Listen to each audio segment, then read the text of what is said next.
আজ দুপুরে যা যা রান্না করব এখানে সব কিছু কেটে গুছিয়ে নিয়েছি। এখানে আলু, কুমড়ো, বেগুন আর সজনে ডাঁটা কেটে ধুয়ে রেখেছি। আর একটা কাঁচা আম বাজার থেকে নিয়ে এসেছিলাম, ওটা কেটে নিয়েছি। আর এখানে একটুখানি মসুর ডাল সিদ্ধ করে রেখেছি। আজকে এই কাঁচা আম দিয়ে মসুর ডালের মানে টক ডাল বানাবো।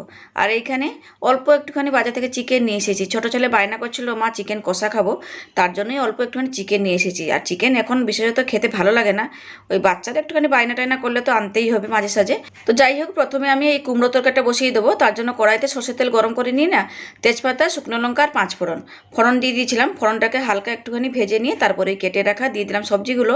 আর এখন কিন্তু আমি নুন দিচ্ছি না, দিচ্ছি পরিমাণ মতো হলুদে গুঁড়ো।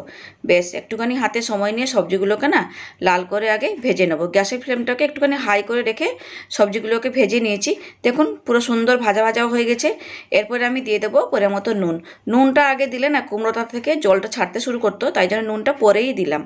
তো মশলাপাতি ছাড়াই আজকে এই কুমড়ো তরকারিটা রান্না করছি। যাই হোক, সবজিগুলো ভালো করে ভেজে নিয়েছি। এরপরে অল্প একটুখানি জল দেবো।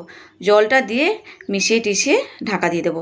আর তাছাড়া একটুখানি চিনিও দিয়ে দেবো, যেহেতু কুমড়ো আছে না, তাই জন্য অল্প একটুখানি চিনি দিলাম। চিনিটা দিয়ে আবার একবার নেড়ে চেড়ে নিলাম। এরপরে ঢাকা দিয়ে দেবো। আর এইদিকে তরকারিটা হতে থাকুক, মানে কুমড়ো, আলু, ডাঁটা এগুলো সব সিদ্ধ হতে থাকুক। আর সেই সময়ের মধ্যে আমি চিকেনটাকে না একটুখানি হাতে মেরিনেট করে নেবো। তো ওই চিকেনের মধ্যে দিয়ে দিলাম এখন পেঁয়াজ কুচি। আর তার সাথে দেবো আদা, রসুন, কাঁচা লঙ্কা বাটা। আদা, রসুন, কাঁচা লঙ্কা বাটাটাকে না মানে মিক্সার গ্রাইন্ডারে একটুখানি বেটে নিয়েছি প্লেন করে। ওই বাটাটাকে এখন আমি দিয়ে দিচ্ছি পরিমাণ মতো। আর তার সাথে যা যা বেসিক মশলা, ঘরোয়া মশলাপাতি সব কিছু দিয়ে দেবো। যেমন দিলাম হলুদের গুঁড়ো, দেবো অল্প একটুখানি কাশ্মীরি লাল লঙ্কার গুঁড়ো, আর সামান্য একটুখানি লঙ্কার গুঁড়ো দেবো। যেহেতু কাঁচা লঙ্কা বেটে দিয়েছি আর ছেলে খাবে, ঝাল হয়ে যাবে বেশি, তাই জন্য অল্প একটুখানি শুকনো লঙ্কা গুঁড়োটাও দিয়ে দেবো, মানে যেটা ঝাল লঙ্কার গুঁড়োটা। তো এরপরে দিয়ে দেবো সর্ষের তেল পরিমাণ মতো, আর দেবো ধনের গুঁড়ো। ধনের গুঁড়োটা দিতেই ভুলে গেছিলাম, তো এখন আমি দিয়ে দিচ্ছি। আর জিরের গুঁড়োটা দিলাম না, কারণ মাংসতে আমাদের জিরের গুঁড়ো একদমই ভালো লাগে না, তাই জিরের গুঁড়োটা পুরো স্কিপ করে দিলাম। যাই হোক, সমস্ত কিছুতে দিয়ে দিয়েছি। এরপরে হাতের সাহায্যে ভালো করে মাংসটাকে না মেখে নিচ্ছি। আর নুনটাও দিতে ভুলে গেছিলাম। এখন হাফ মাংসটা যখন মাখা হয়ে গেছে, তারপরে মনে পড়লো যে নুনটা তো দিইনি, এখন তাহলে দিয়ে দিই নুনটা। তখন আবার হাতটা ধুয়ে এসে নুনের কৌটো ঢাকা খুলে নুনটা নিয়ে দিয়ে দিলাম মাংসের মধ্যে। যাই হোক, এদিকে মাংসটাকে খুব ভালো মতো করে মেখে নিয়েছি। এরপরে মেরিনেট করা মাংসটাকে সরিয়ে রেখে চলে গেলাম সোজা তরকারিটা দেখার জন্য। তরকারি থেকে ঢাকাটা খুলে নিলাম। এদিকে একবার নেড়ে চেড়ে দেখে নিয়েছি কত কী দূর রান্না বান্না হলো। সব কিছু মোটামুটি না সিদ্ধ হয়ে গেছে। এরপরে নামানোর আগে না কয়েকটা কাঁচা লঙ্কা একটুখানি ভেঙে দিয়ে দিলাম। এরপরে মিশিয়ে টিশিয়ে নামিয়ে নেব। তরকারিটা থেকে সুন্দর একটা কিন্তু গন্ধ বেরিয়েছিল। আর নিরামিষ তরকারি, কিচ্ছু মশলাপাতি দিইনি, দারুণ হয়েছিল কিন্তু খেতে। তো যাই হোক, তরকারিটাকে না বাটির মধ্যে ঢেলে রেখে কড়াইটা ভালো করে ধুয়ে নিয়ে গরম করার জন্য বসিয়ে দিয়েছি। আর ওইদিকে সিলভার বাটিতে না কাঁচা আমগুলো সিদ্ধ করার জন্য বসিয়ে দিয়েছিলাম, সিদ্ধ হয়ে গেছে।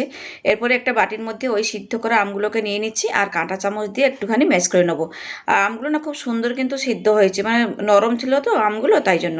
যাই হোক, এদিকে যে ডালটা সিদ্ধ করে রেখেছিলাম, সেই সিদ্ধ করা ডালটা এখন ওই আমের মধ্যে দিয়ে দেবো।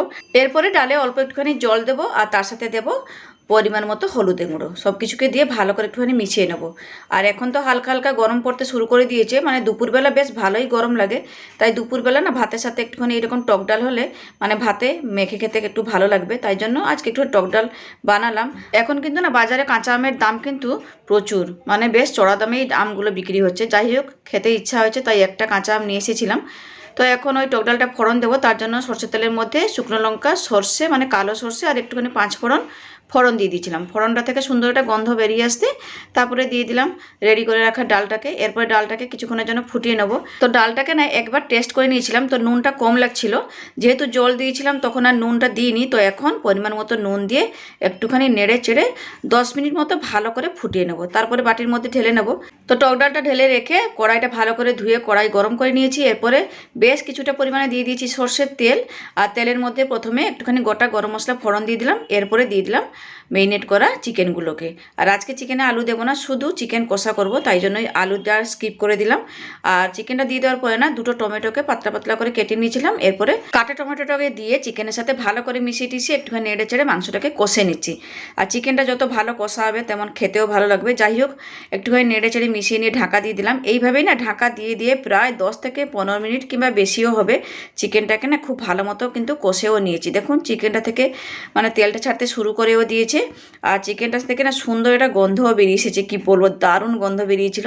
তো এখন ওই যে চিকেনটা যে মেরিনেট করেছিলাম ওই বাটি ধোয়া জলটা একটুখানি চিকেন মধ্যে দিয়ে ভালো করে মিশিয়ে নিলাম। এরপর ঢাকা দিয়ে দিচ্ছি। এরপরে গ্যাসটাকে মিডিয়ামে রেখে 10 থেকে 15 মিনিট মতো চিকেনটাকে রান্না করে নিয়েছি। দেখুন রান্না করার পরে ফাইনাল লুক, ঢাকা খুলে আপনাদের একবার দেখিয়ে দিলাম। তো যাই হোক, দুপুরবেলা ভাতের সাথে খাওয়ার জন্য রান্নাবান্না সব কিছু রেডি হয়ে আছে। আর চিকেন কষার গন্ধ শুনে না আমার ছেলে দৌড়ে চলে এসেছে, বলছে মা আমাকে 2 পিস দাও, একটুখানি খেয়ে টেস্ট করে বলি তুমি কেমন রান্না করেছো। দিয়ে আমি বললাম তাহলে ঠিক আছে 2 পিস নিয়ে টেস্ট করে দেখ, তারপরে আমি ভাতটা বাড়বো, দিয়ে একসাথে খাওয়া দাওয়া করবো। যাই হোক টেস্ট করে দেখুক ওর কেমন কি লাগছে।